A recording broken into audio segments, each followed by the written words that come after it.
урматтуу балыкчылык туугандар. Мына мен Ананьевадан келдим. Бул жерде анча-мынча бул талапкерлер жөнүндө айтып кетейин. Мына Токон Болотбекович жанында отурат го. Мен көзүнө мактагандык эмес. Бул киши эгерде макул десе, күн-түн чуркап туруп жасайт. Жок десем, үстүнө майылышам десем. Ушундай адам. Принципиалдуу. Мына Исхак инимди дагы атасы аркылуу жакшы тааныйм.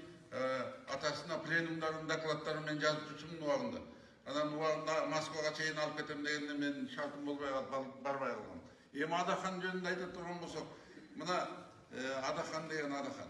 Жалгыз мына партиялардын арасынан ушул бетке айтып келатат. Эгерде жанагындай кемчиликтер болсо, эгерде жердин баарын сатып ийсе, колдорунда турат, камабай кандай болсо. Кана камаган.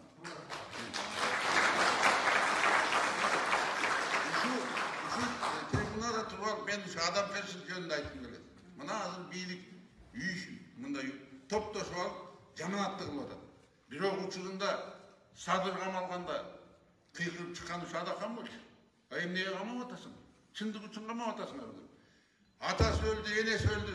Ай, жиберип койгула, топурак салсын деп кыйкырган ушу Адахан болчу.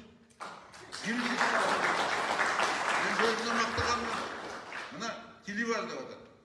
Күчтүү парламент болсо, мисалы деген мен деле ошакта отурсам, мен эч ким мындай чукулабаса иштебейм. Жүрөм, ары бери басып. Антип-мынтип тияк биягын айтып турганга киши керек да, урматтуу балдар. Мына ошону биз азыр деген силерден бир өтүнүч, ушундай күчтүү бир партияны шайлайлы. Бул күчтүү партия деп эсептейм, себеби бетке айтат, коркпойт. Эмне кемчилик болсо айтып атат. Анан кийин өзүбүздүн мына азыр жашообузду бир-эки сап менен айтып коеюн, биринчи орусча.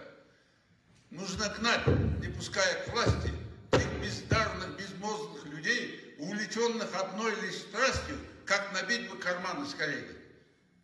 Арабызда бюрократтар күлкүн, жасаган иштерине келет күлкүн, жашообуз келечекте оңолот го, жоголсо арабыздан алар мүмкүн. Рахмат силерге. Бүгүн Кыргызстанды шайлайлы дагы бизге күчтүү парламент керек. Парламент күчтүү болбосо эч ким иштебейт.